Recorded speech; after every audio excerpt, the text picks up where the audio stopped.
Bonjour, je m'appelle détective Sarah Rastelli de la police d'Ottawa. Je suis ici pour expliquer le processus de témoignage devant un tribunal pénal. Cette vidéo a été créée pour vous aider à vous préparer à témoigner devant un tribunal pénal. Je parle en tant que détective qui s'occupe principalement des délits de violence domestique, mais ces informations peuvent également être utilisées pour témoigner dans d'autres procédures criminelles. Le palais de justice de la ville d'Ottawa est situé au 161 rue Elgin. Il y a un stationnement au sous-sol avec des entrées par la rue Elgin et l'avenue Laurier. Les places de stationnement peuvent se remplir rapidement et être difficiles à trouver après 9 heures. Il est donc préférable d'arriver le plus tôt possible. L'entrée du tribunal est sécurisée et équipée d'un détecteur de métal. Certains objets ne sont pas autorisés. Il peut s'agir d'articles pouvant être considérés comme des armes, de l'alcool, des substances ou d'attirels de consommation de substances. Voyez cela comme la sécurité d'un aéroport et choisissez ce que vous apportez en conséquence. Il est recommandé d'arriver au palais de justice au moins 30 à 45 minutes avant l'heure prévue. Les bureaux du programme d'aide aux victimes et aux témoins, la PAVT, se trouvent au 4e étage, juste à côté des ascenseurs. Si le PAVT vous a attribué une personne avec laquelle vous avez établi un contact, vous devez vous y rendre pour la rencontrer. Si ce n'est pas le cas, vous pouvez attendre à l'extérieur de la salle d'audience assignée qui sera mentionnée sur votre citation à comparaître. Il peut que la salle d'audience change. Il se peut également que la procédure ne se déroule pas exactement à l'heure indiquée sur l'assignation. Cela peut être dû à des problèmes de personnel ou de ressources au palais de justice. Soyez patient. La couronne, les officiers de police et les travailleurs du PAVT vous tiendront au courant. Ils n'ont aucune entreprise sur la situation. En général, vous entrez dans le tribunal et vous vous asseyez directement à côté d'une juge dans une loge de témoins. Les officiers et les personnels du tribunal vous aideront à vous diriger. N'oubliez pas de respecter le juge et de vous lever ou de vous asseoir lorsque le personnel du tribunal vous y invite. Avant de témoigner, un greffier vous demandera de prêter serment sur un livre ou un objet sacré ou d'affirmer que vous direz la vérité. Aucun ne sera considéré par le tribunal comme ayant plus ou moins d'importance que l'autre. Le tribunal fournira le livre ou l'objet sur lequel vous prêtez serment.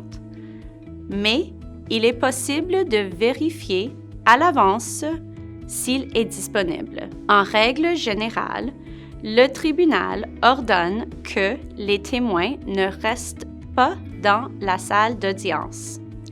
Par exemple, si vous avez amené une personne pour vous soutenir et que cette personne est citée comme témoin, elle ne pourra pas demeurer dans la salle d'audience pendant votre témoignage. Et vous ne pouvez pas discuter de votre déposition avec elle. Il est important que les déclarations des témoins ne concernent que des sortes qu'il ne soit pas exposé aux déclarations d'un autre témoin.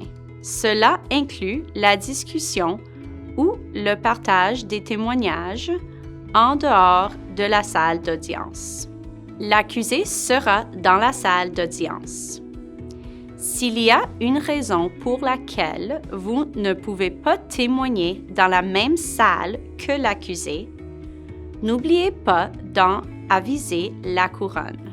Si le fait d'être dans la même pièce que l'accusé risque d'affecter votre capacité à fournir un témoignage précis, il est important de le faire savoir à la couronne. Il est possible de demander, pour des raisons particulières, à bénéficier d'aide au témoignage.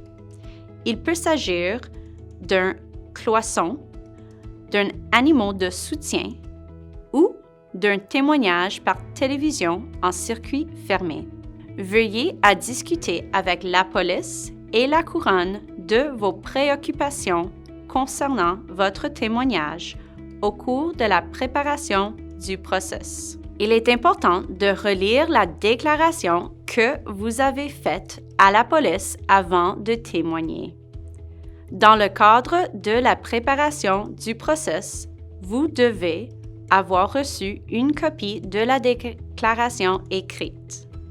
Cette copie peut provenir du ministère public, du PAVT ou de la police. Si vous avez fait une déposition vidéo, vous devez recevoir une transcription ou avoir la possibilité de visionner la vidéo elle-même. Ce qui compte le plus dans votre témoignage, c'est de dire la vérité.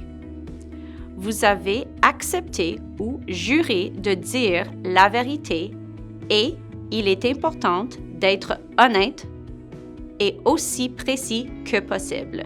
Lorsque vous fournissez des éléments de preuve, il est essentiel de dire toute la vérité et de ne rien omettre. Les omissions peuvent être considérées comme un manque d'honnêteté. Il y a plusieurs raisons pour lesquelles une personne peut omettre quelque chose. Soit elle a honte ou est gênée d'en parler, soit elle pense que cela lui causera des ennuis ou en causera à quelqu'un d'autre, ou encore pour une autre raison. Il faut savoir que vous êtes obligé de dire la vérité afin que les preuves que vous fournissez ne puissent pas être utilisées pour porter des accusations criminelles contre vous. Les témoins évitant souvent de parler de la consommation de drogue ou d'alcool. Il est important d'être exhaustif, franc et impartial et d'inclure ces renseignements. S'il est prouvé ultérieurement que des drogues ou de l'alcool étaient en cause et que vous avez délibérément dissimulé des informations, le témoignage fourni pourrait être considéré comme un manque de franchise et de sincérité. Il en va de même pour tout autre élément susceptible d'être omis. Vous devez être franc sur ce qui s'est passé lorsqu'il s'agit de gestes que vous avez vous-même posés. Pour vous assurer de fournir un témoignage honnête, si vous ignorez la réponse à la question, n'essayez pas de remplir les blancs avec des éléments que vous ne connaissez pas. Si vous ne savez pas la réponse, n'essayez pas de devenir.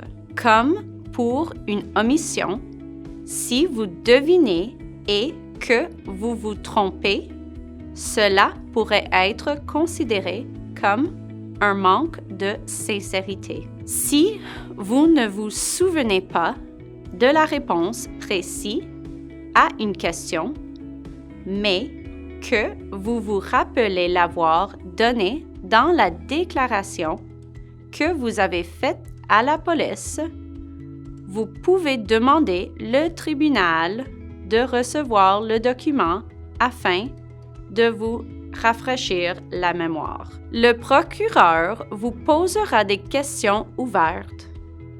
Par exemple, si vous parlez d'une voiture, il peut vous demander de quelle couleur est la voiture au lieu de vous demander si une voiture est rouge. Les questions de la couronne doivent être structurées de manière à ce que ce soit vous qui fournissiez les informations et non de la couronne en vous demandant d'être d'accord ou non. La défense peut vous poser des questions plus suggestives. Par exemple, en reprenant l'exemple de la voiture, elle peut vous suggérer que la voiture était d'une certaine couleur. Il est important que vous écoutiez la question qui vous est posée, puis que vous répondez honnêtement.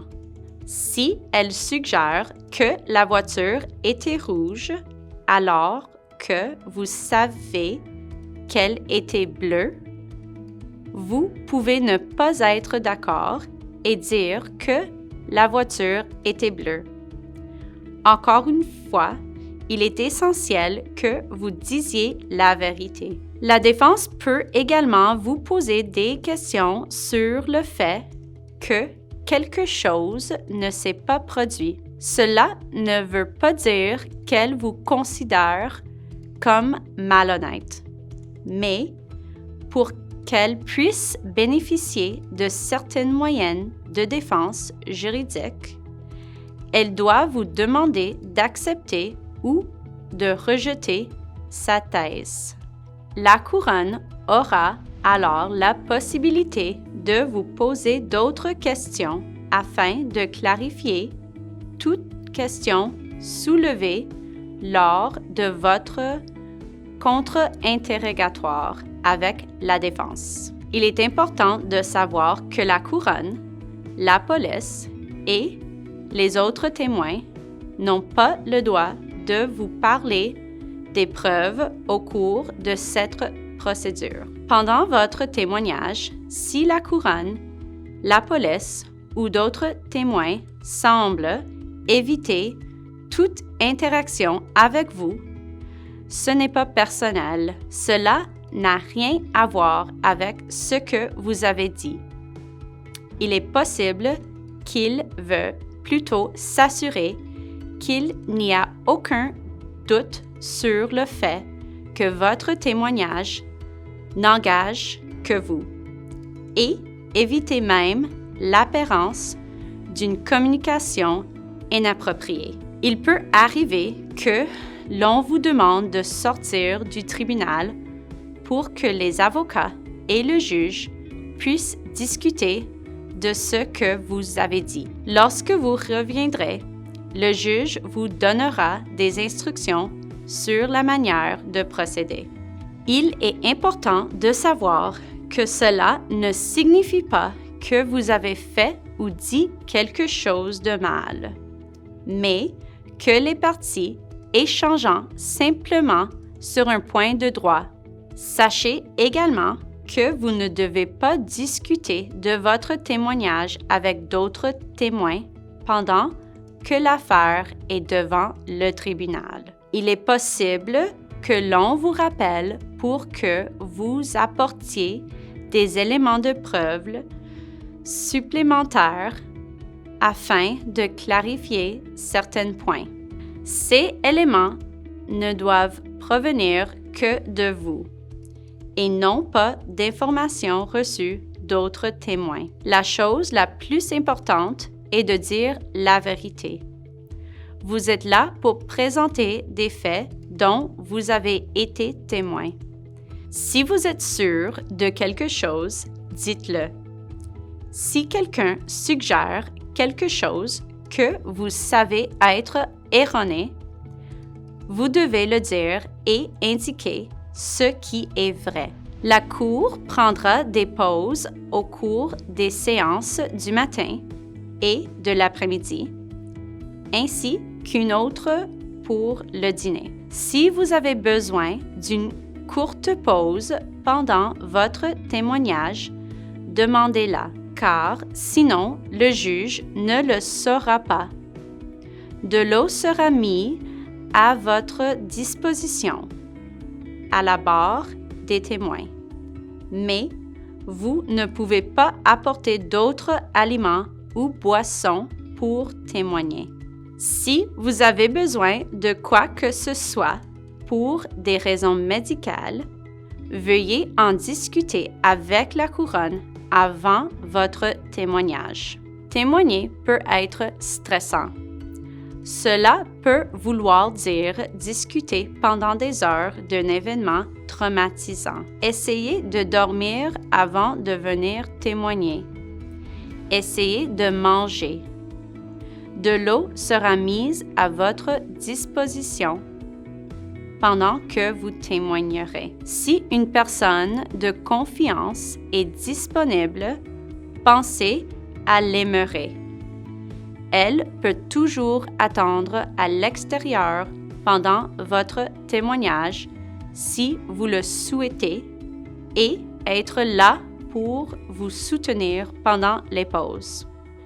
J'espère vous avoir donné un aperçu de la procédure de témoignage devant la Cour. Si vous avez d'autres questions, n'hésitez pas à contacter votre agent des services d'aide aux victimes, la personne responsable de votre dossier ou le bureau de la Couronne.